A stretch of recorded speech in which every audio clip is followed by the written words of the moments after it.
Radyo Pilipinas. Radyo Publiko. Radyo Pilipinas. Matagal nang mailap ang internet sa maraming lugar. May mga gurong handang magturo, mga batang puno ng pangarap. Ngunit kulang sa internet connection.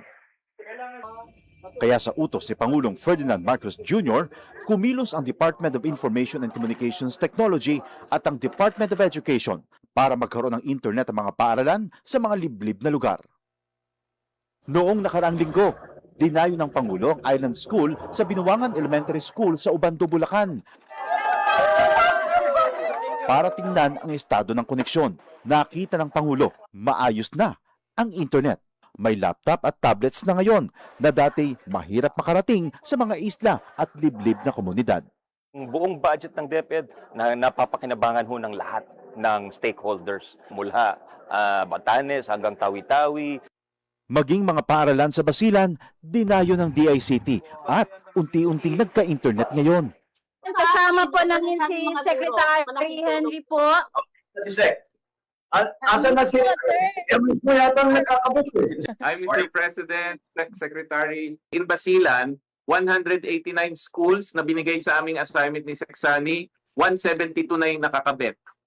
Dahil ang internet sa mga paaralan ay hindi lang basta signal, isa itong tulay para mas mapalapit ang kaalaman sa bawat silid-aralan. At sa bawat paaralang nakokonekta, may mga batang mas nabibigyan ng pag-asa. Magkaroon lahat ng estudyante, magkaroon lahat ng guro ng kanilang kinakailangan na equipment at para maging mas maganda at mas maayos ang sistema natin sa pagtuturo. Sa buong bansa, tuloy-tuloy ang trabaho. Isa-isang inaayos sa mga bagay na magpapagaan sa buhay ng ating mga kababayan. Para ang edukasyon ay mas maging abot kamay ng bawat batang Pilipino, anumang isla o lalawigan sa bansa. Ito ang Presidential Broadcast Service. Radyo Pilipinas. Radyo Publiko. Ng bagong Pilipinas para sa bagong Pilipino. Naghahatid ng mahahalagang balita at impormasyon na guugnay ng pamahalaan sa sambayanan. Tulay sa himpapawid ng serbisyo publiko. Radyo Pilipinas. Radyo Publiko. Ang boses ng Pangulo. Sa Iloilo, Radyo Pilipinas. 585 AM. Oras sa Radyo Pilipinas, alas 9:08 na sa aga.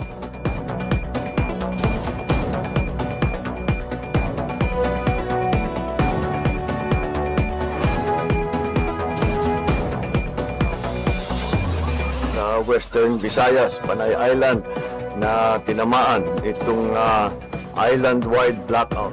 Ang pagsunod mo gate sa Maasin Watershed. Pinaka-purpose nila ini para sa operation natin. We have that in collaboration with the department. I am again standing up. Mapigtaan ang ila freedom of expression. Sa Office of Civil Defense naman po. Balita, issue, kag iban pa. Diri sa Radyo Pilipinas. Radyo Publiko.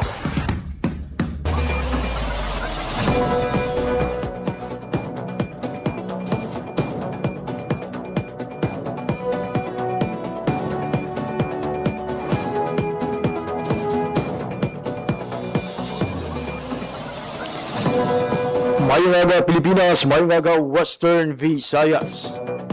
Siyudad kag probinsya sang Iloilo kag kutob sa malabutan sang amon pagserbisyo. Diin kaman nga bahin sang kalibutan nagahatag kami sang katahuran. Maayong aga, good morning sa inyong tanan.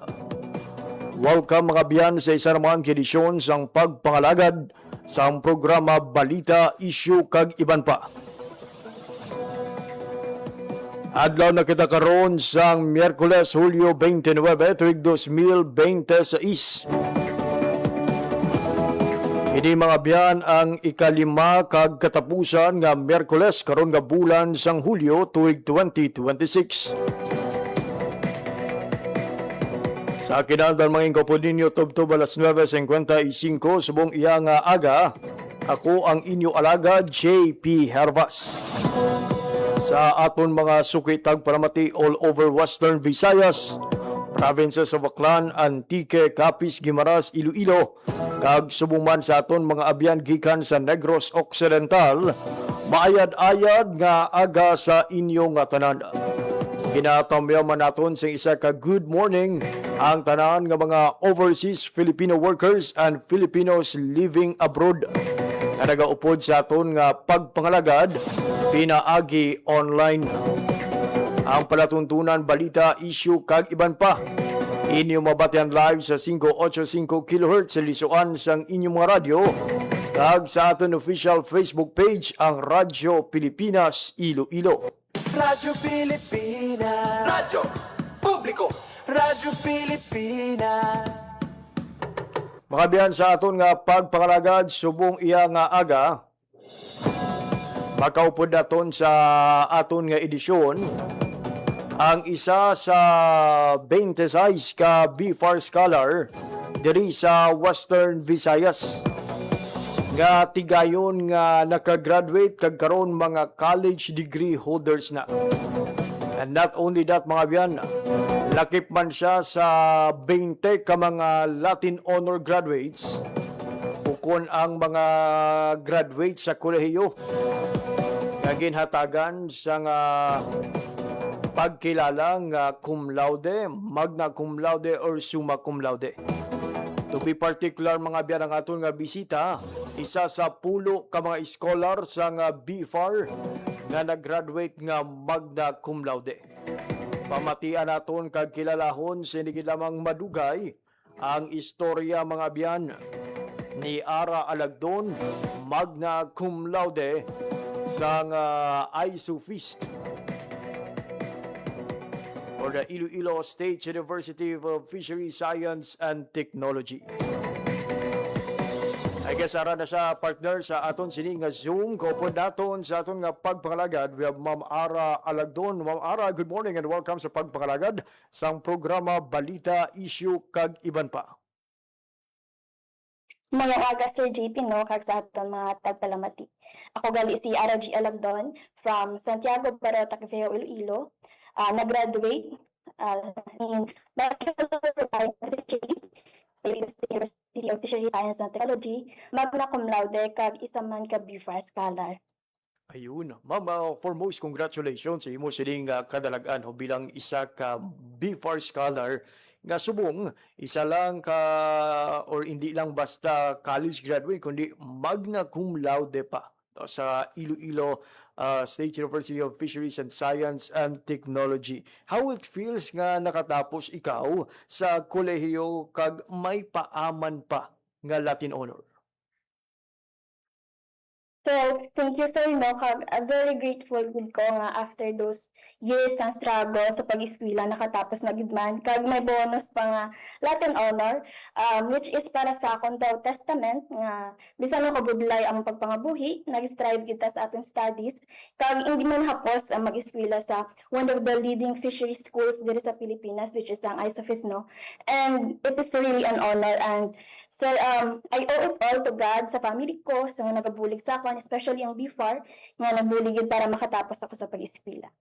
Ma'am Ara, hindi inipod sa aton singining nga ihibalong kadamaan sa mga pamatanon karon ang huyog ara sa pag-enroll sa kurso nga maghatag sa exposure sa mga corporate, no, kung sa mga business related nga mga kurso. May iban luyag iya nga mangin nurse, may iban luyag nga mangin maestra, kag tumalagsahon lang kita makasugata sang mga pamatanon nga ginapanumdum ang pag-eskwela sa fisheries. Sa imong gabahin, Ma'am Ara, ano ba ang rason kung among all courses nga ginatanyag sa kolehiyo, ang sektor sang pangisdaan ang imo luyag nga budigan?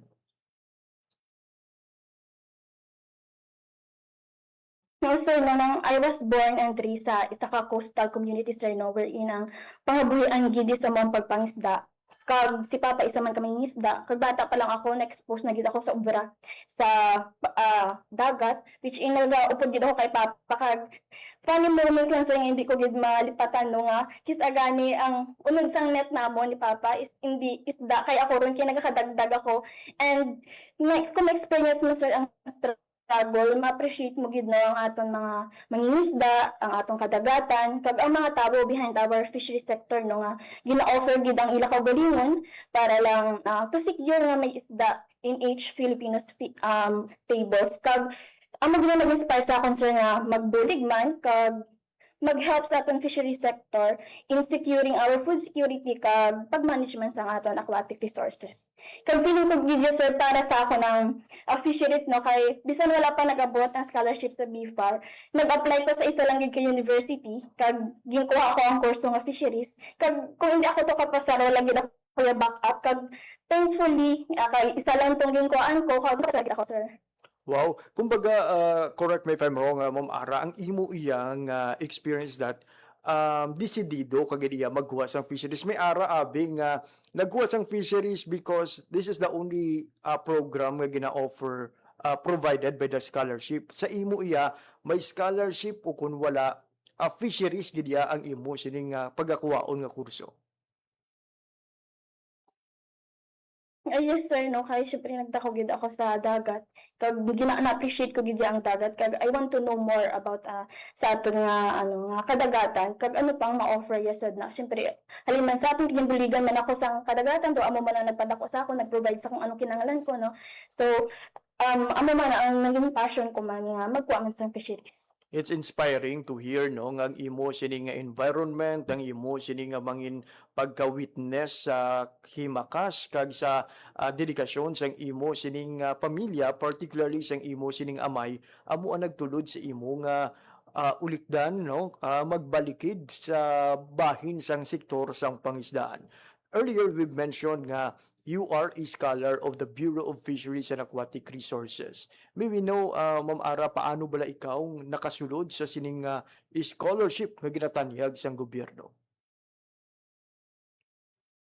So, ang scholarship sa BFAR, sir, nabatian ko lang siya sa akon nga pakaisa, which is the BFAR Scholar man that time.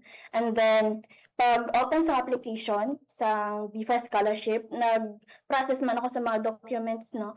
And then, after that, sir, budlay pa sang una mag-process sa mga documents kay that time pandemic, sang time namon sang nag-process kami.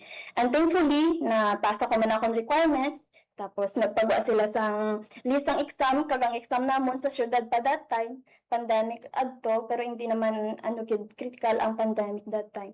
Tapos, syempre, taga-baybay time, dito sanay magbiyahe. Aga pa lang naghalin na kami to ni Papa dito sa Amon, kaysa city pa ang exam. Naglakat lang kami halin dito sa amon kay pagwaan pa sir ang ang salakyan sang series. Thankfully sir, what is a blessing man nga nagpuli ang taxi driver nga nga taga dito sa amon nagabiyahe sa syudad kag nag-offer siya nga idulong niya na lang kami to kasi hindi man kami actually ni Papa ka tol kung ano ang sakyan. And then pagkatapos na hindi ka sa biyahe sir ginadagat gid ta sa mga biyahe nga amon na kag pila gid mag-stop over tapos nagkuha ako sang exam nga duling ko kag hindi confident nga makapasa gid ako bala kay out of all the nagkuha sang exam sa bilog nga Region 6 20 lang man kami ang makuha under FSEG. Tapos what are the odds nga sa 20 nga na makuha gid ako sir no. Then after a month nabuwa ang result nga nakapasa gid ako. Actually gimprank pa ako sa mga taga dito sa amon nga nagbuan ako ng result tapos wala ako kapasar. Nagdutayan lang ako maghibi sir pero si Papa kay tama siya ka excited kay una pa siya nakabalo sa akon nung naghakos gid siya ka naghambal nga makapasar ka gang congrats nagamo gina siya sa amon na to naghibi man ako sir kag para sa akon daw blessing gid to nga maka-eskwela ko with the scholarship kay that time si Manang araman sa college. I see. Just by listening sa imo sining nangin pahayag earlier no nga si tatay mo nag-upod gid sa imo. I can feel how supportive your father is no. Nga despite sa iya sining kasakuon no nagtigana gid sing isa kadlaw para updan ikaw nga maka-apply sa sining scholarship program. Ma'am Ara, hambal mo kay ina, this is a blessing gid no? Ang ining scholarship program sa imo sini kaugalingon and of course sa imo sini nga pamilya. For the benefits ng aton sini nga mga listeners nga hindi familiar, ano bala ang mga benepisyo sa inyo sini nga scholarship? Ano kadako ang bulig sang gobyerno pinaagi sa sining scholarship program sang BFAR? Very dako gyud nga bulig sir no, especially sa mga bata ka mangingisda kag sa mga future students nga gusto mag-pursue sang fisheries nga course. Kay damo-damo benepisyo sir ang ginhatag. Sa akong experience sir, syempre dako kami nga pamilya, pito kami mag-ulutod, and then that time duwa na kami ni Manang sa Manug College. Manug College ako, si Manang College naman. Kag kung amo nakadako sir ang ginaay kadamo ang ginapa-eskwela, may ara gid na iya nga time sa pamilya nga paunta tundanay ang isa tapos katapusan ang naga-college. Kag tingil ako sir no nga wala na natabo sa amon kaya naman ginamon kabudlay sa pagpangabuhi sa ang pangabuyan sa papangisda kag hindi sigurado nga damo gid imo kuha permi. Tapos pag abot sa scholarship sir, tanan-tanan naging suportahan like ang sa thesis namon, may thesis support kami, may ara kami nga OJT support, book allowance, kag uniform allowance, kag under ako sir sa may FSEG nga scholarship in Fisherfolk Children Education Program sa mga aspiring students nga gusto magkuha sa fisheries, hindi sila sa Fisherfolk, may may araman sir nga grant para sa mga indigenous people naton, members sa indigent people nga gusto man magkuha sang fisheries course.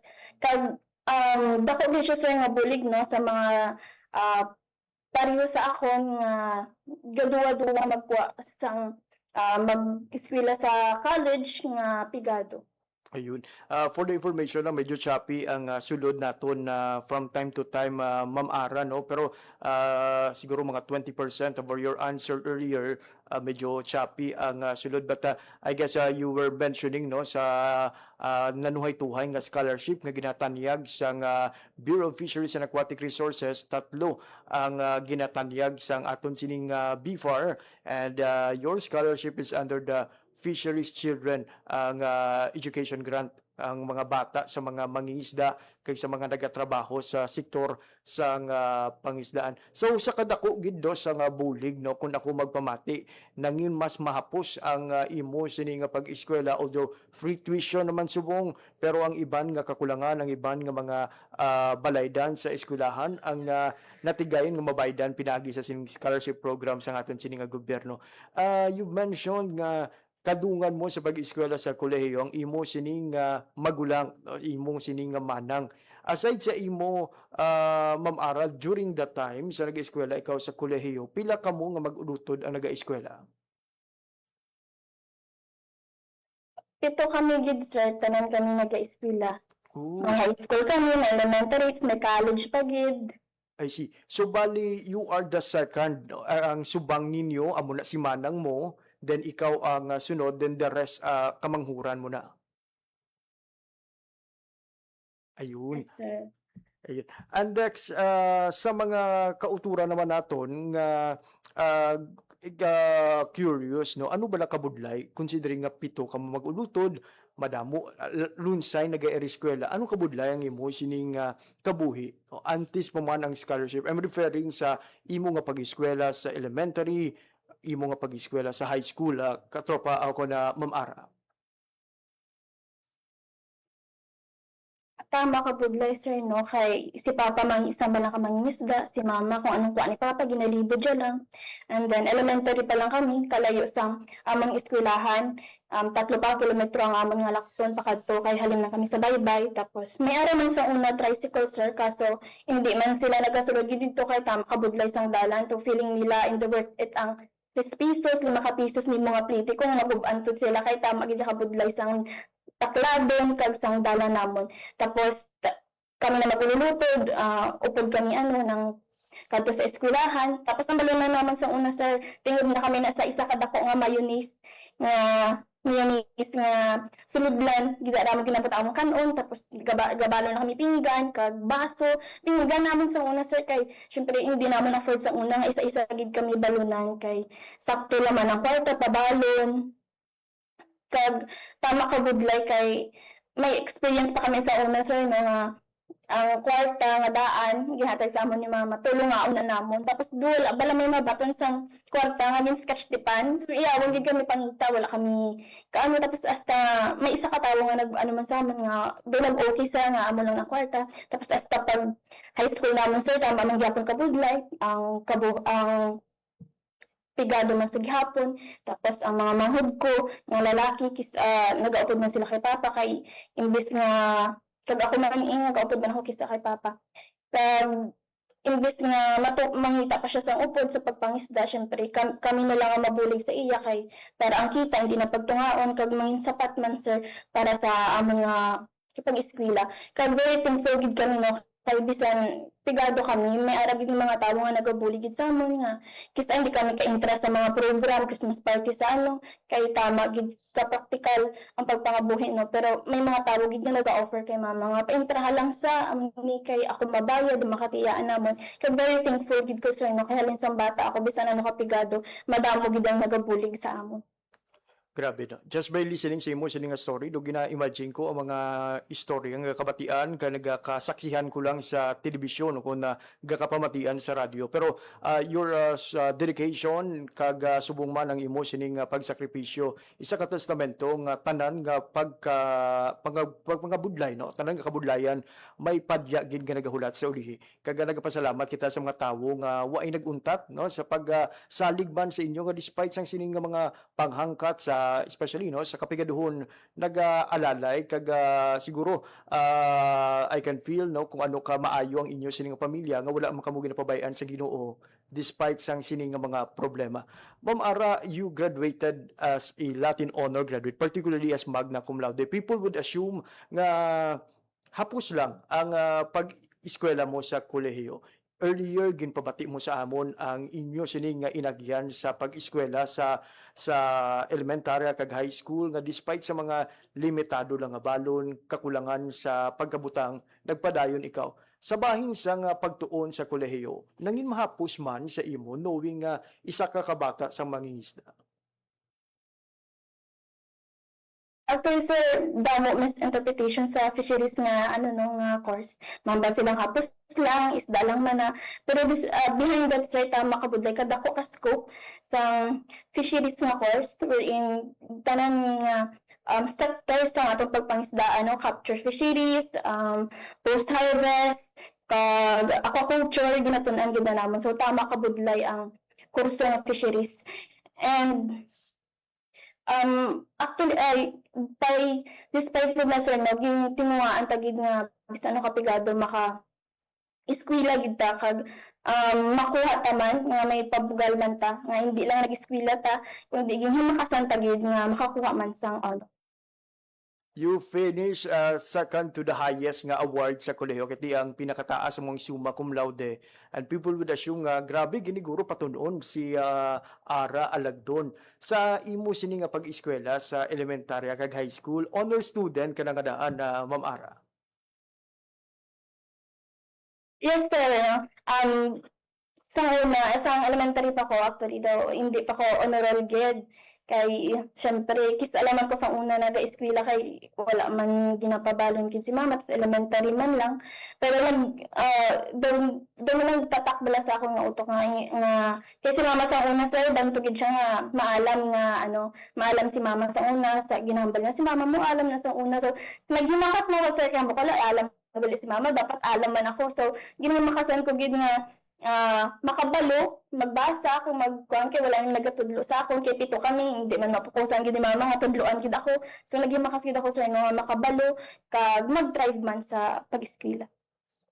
Nagbunga gid ang tanan nimong pagtinguha kag speaking of that sa mga kauturan naton nga nagatinguha nga magsulod man sa BFAR Scholarship Program ano bala ang mga tips nga pwede mo mahatag bilang isa na karon ka successful nga scholars ang BFAR you graduated na sa college kag karon isa na ka magna cum laude.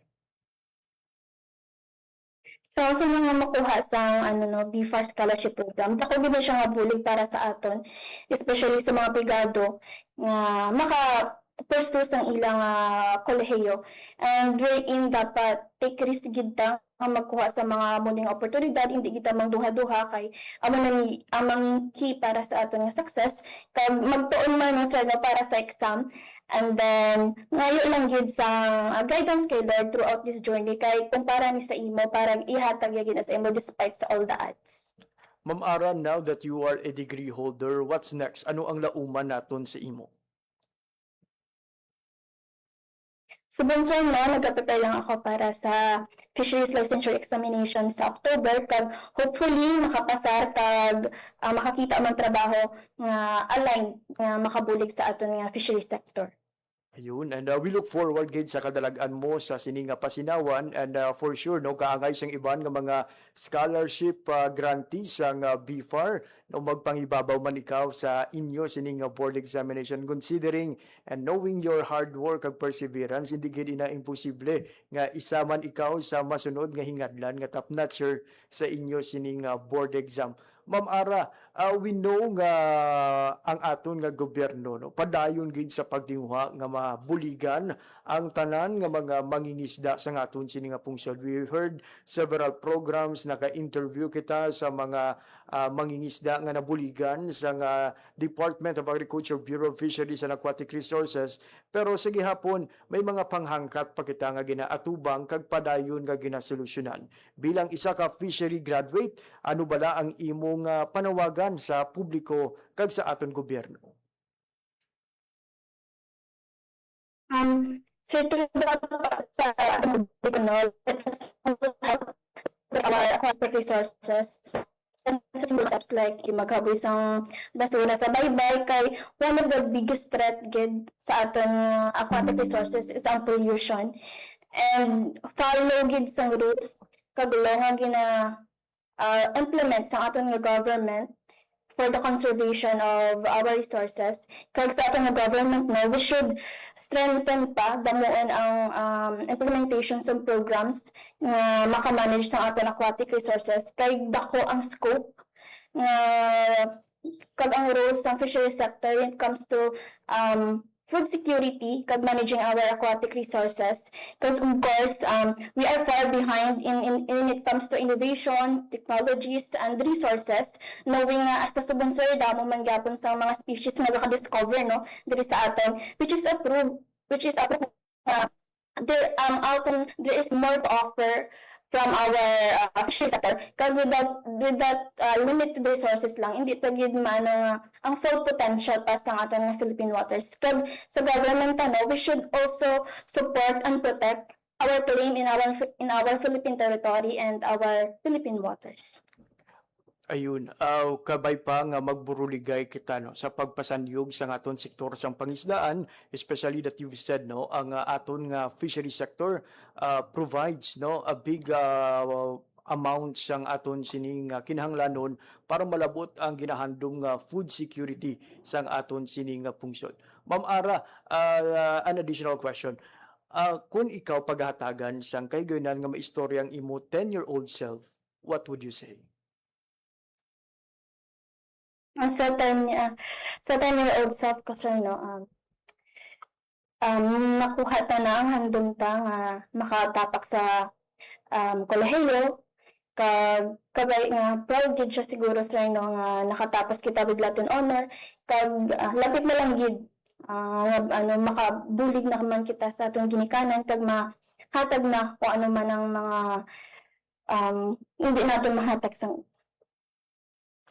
Ang imo nga kadalagan. kag kabay pa nga mangin Yes.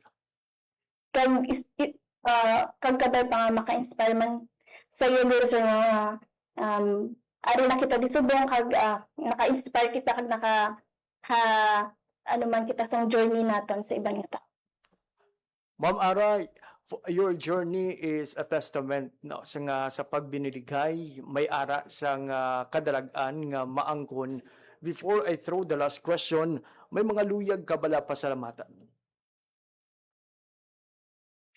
Nagpasalamat gid ako sir no kay God, sa family ko, sa friends ko, kay Jezreel, kag sa tanang mga tawo nga nagbulig sa ako na especially ang BFAR, kay Ma'am Fiona, kay Ma'am Maricho nga amo gid ang nainanayan naman sa BFAR scholarship wherein gin-guide kami hasta subong, and amo na siya mga tawo nga nagbuli gid kay mama kay para lang mapa-eskwela kami tanan.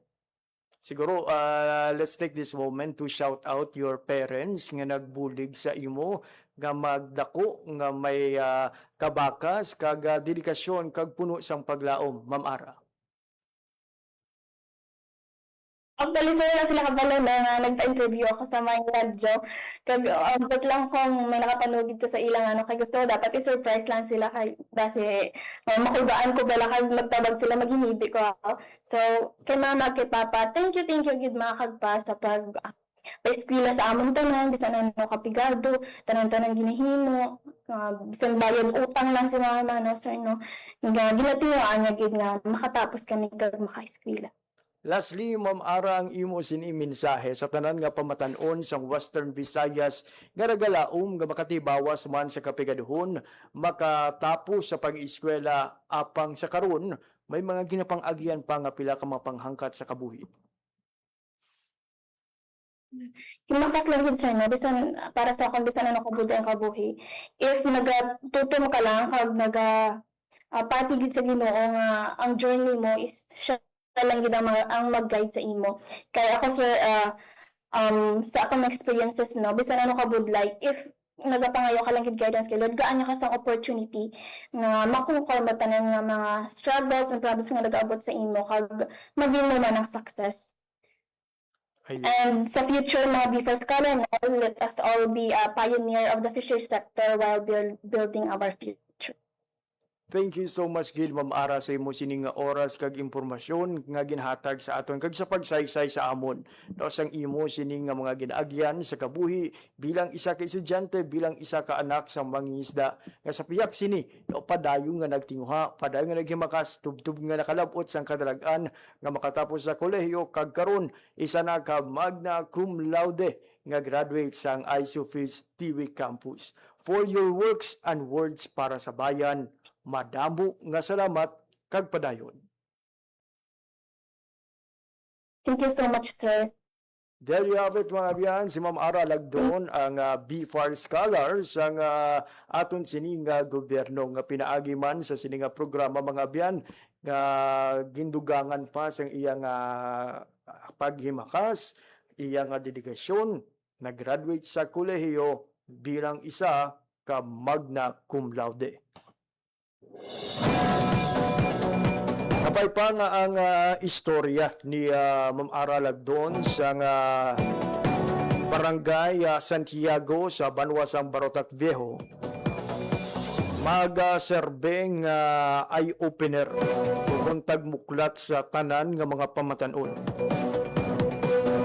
Nga ang panghangkat sang kapigadahon umalagi lang. Ang mga barrier nga kumo kabudlay sang pag-eskwela posibleng masolusyonan kung kita nagahimakas kag nagabaka-baka. Na-touch gid ako sa iya sini nga pagsaysay kaina, particularly sa iya sini eksperyensya sang elementarya. Imagine sa isa ka mayonnaise nga surudlan, nagatingob na dira ang pagkaunon nila nga mag-ulutod sa kalayo sang ila sining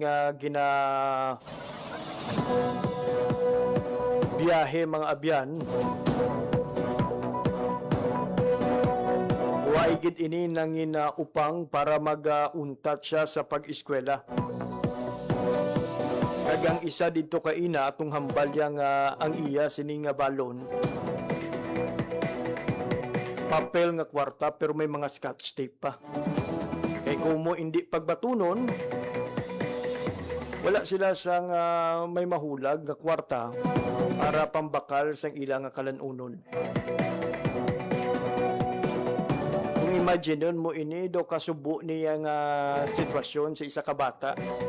Kung nagutom ka bala, mabakal ka sa tiyangge, o kung mabakal ka sa inyong school canteen, pero ang imo sinibit-bit nga kwarta, kung may scotch tape, o o hindi pagbatunon, gusto mo lang inaitanga-tanga o kung na iturutan-aw sa mga classmate nimo nga nagakalaon.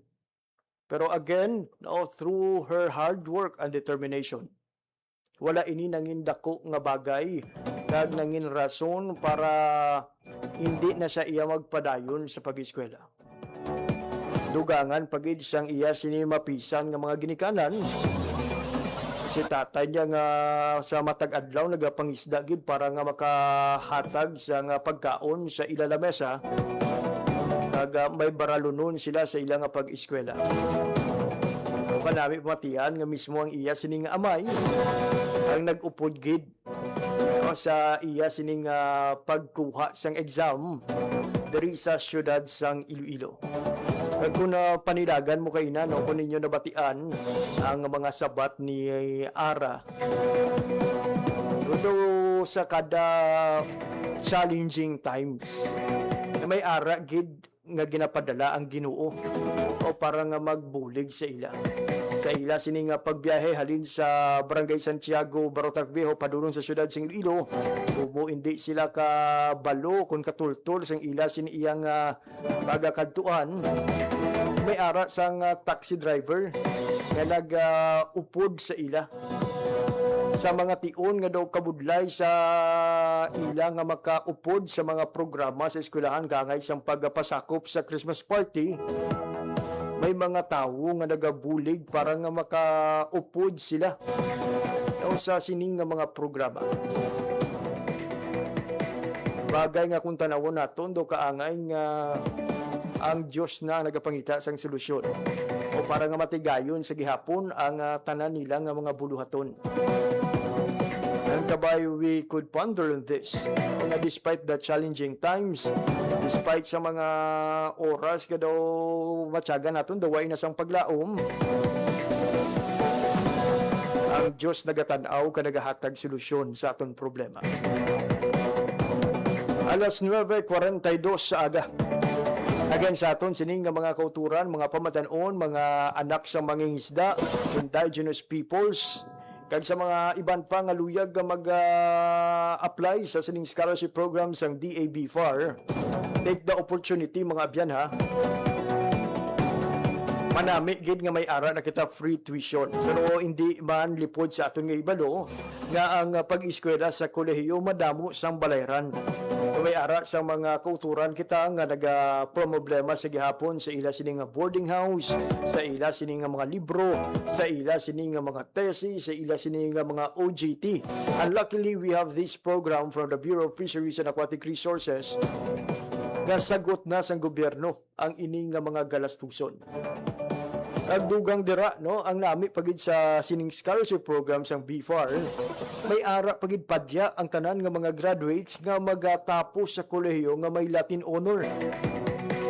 At sa oras nga makapasar ikaw o kung maka-graduate tapos ikaw sa inyo sining examination, not only as a passer but as a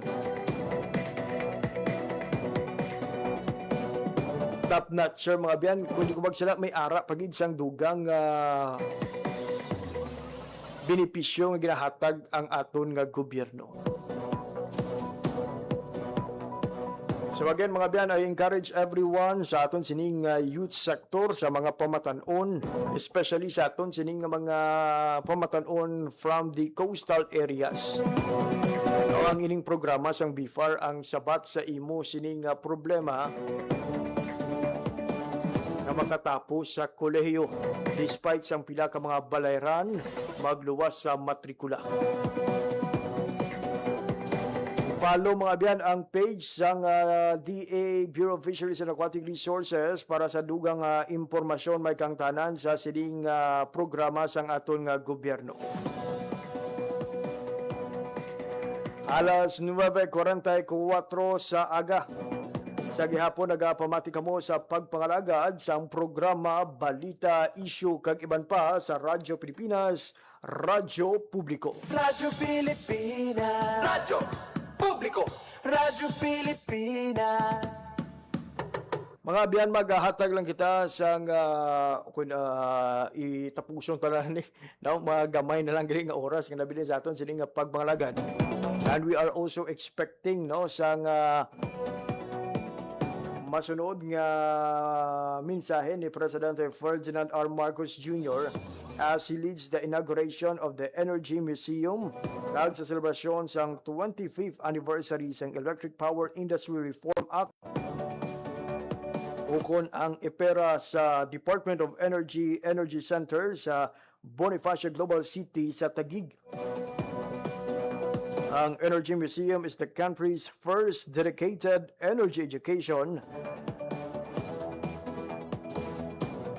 facility designed to enhance public understanding of the Philippine energy sector through interactive exhibits highlighting the country's energy history, power system, and long-term energy goals.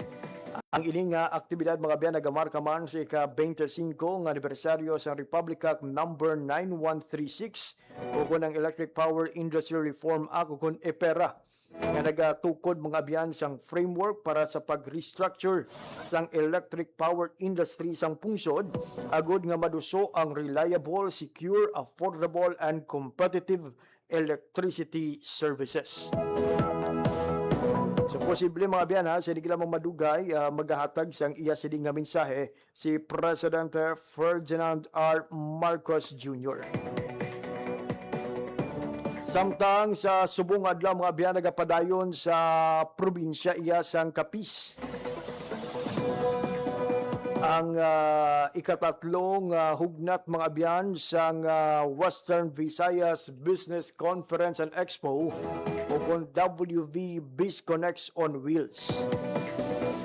Ining programa sa Department of Trade and Industry in partnership mga abyan I stand corrected mga biyan. Sa subong iya ang BizConnects is ongoing sa probinsya sang Guimaras.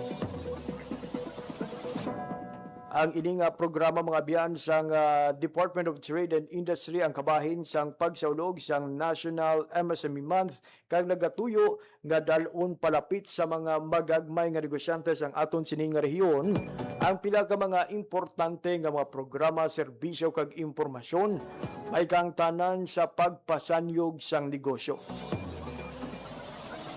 Hinahatagan man sang kahigayunan ang mga tagpasakop sa sining nga aktibidad nga makapaambit sang ila sining nga mga best practices, mga panghangkat nga ginatubang, kaga subong man iban pa nga mga bagay nga makabulig man pasanyog sang kasubong nila nga mga negosyante.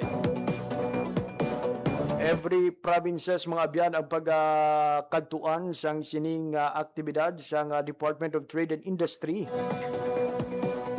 Nakip sa mga napadulungan na sang ahensya mga biyan ang probinsya sang Aklan kag probinsya sang Antique.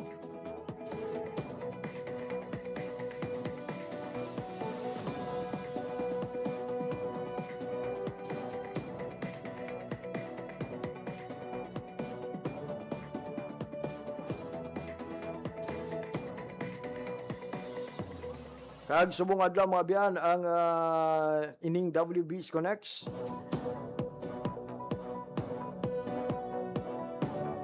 ang yara sa probinsya sang Capiz. I stand corrected. Ang probinsya sang Guimaras gali mga biyan kahapon nga adlaw. Then the BizConnects on Wheels is now in the province of Capiz. So sa mga Capizenyo naton nga handom nga makatuon sang panibag-o nga mga impormasyon kag ideya may kang tanan sa aton sining pagnegosyo o ginaimbitar gid kamo mga biyan nga mag upod sa sining WV BizConnects sang Department of Trade and Industry.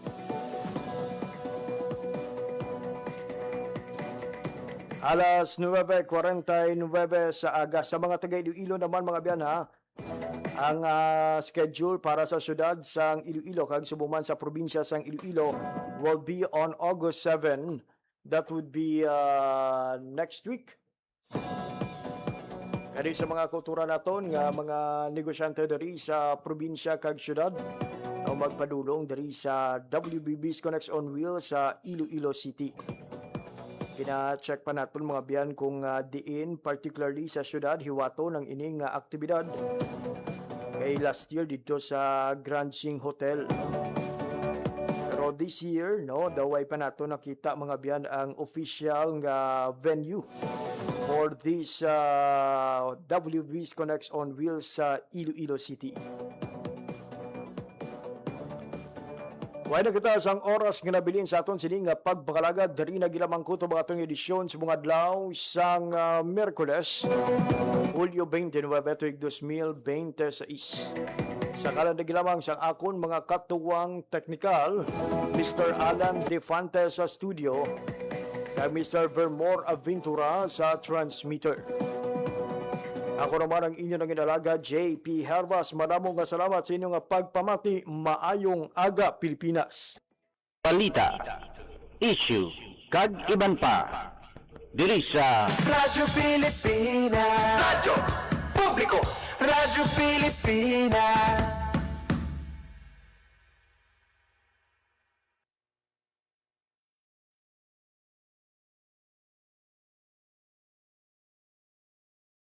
Ang inyong tulay sa himpapawid ng serbisyo publiko. Ang Presidential Broadcast Service, Radyo Pilipinas, Radyo Publiko. Radyo Pilipinas. Radyo. Ang inyong tulay sa himpapawid ng serbisyo publiko. Ang Presidential Broadcast Service, Radyo Pilipinas, Radyo Publiko. Radyo Pilipinas. Radyo Publiko. Kinilala ng pang-international at prestigyosong Asia Pacific. Ang inyong tulay sa himpapawid ng serbisyo publiko. Ang Presidential Broadcast Service, Radyo Pilipinas, Radyo Publiko. Radyo Pilipinas. Radyo Publiko. Kinilala ng pang-international at prestigyosong Asia Pacific Broadcasting Plus Awards 2025 para sa kategorya ng Government Streaming. Ito ay dahil sa epektibo nitong pagsasanib ng mga tradisyonal na media tulad ng telebisyon, radyo at print para masabayan ang mabilis na pag-inog ng mundo ng digital at social media tungo sa mas epektibong paghahatid ng mahahalaga at napapanahong mga impormasyon sa mamamayang Pilipino. Kinilala rin ang Radyo Pilipinas dahil sa patuloy na pag-akyat ng rating. Ngayon ay matatag sa pang-4 na pwesto sa Mega Manila ayon sa pinakahuling Nielsen Radio Audience Measurement Survey. At sa social media, nakamit ang mahigit 2,000% pagtaas ng bilang ng mga sumusubaybay sa Radyo Pilipinas page sa unang bahagi ng 2025. Patunay ito na ang inyong Radyo Pilipinas Radyo Publiko ay tunay na kaagapay ng inyong pamahalaan sa paghahatid ng serbisyo sa mga mamamayang Pilipino. Mula sa aming lahat, sa ngalan ng inyong pamunuan at mga kawani ng Presidential Broadcast Service, kasama ang inyong mga himpilan ng Radyo Pilipinas sa buong kapuluan. Maraming salamat po sa inyong lahat, sa inyong pagtangkilik at pagkilala. Radyo Pilipinas. Radyo Publiko. Radyo Pilipinas. Radyo Publiko.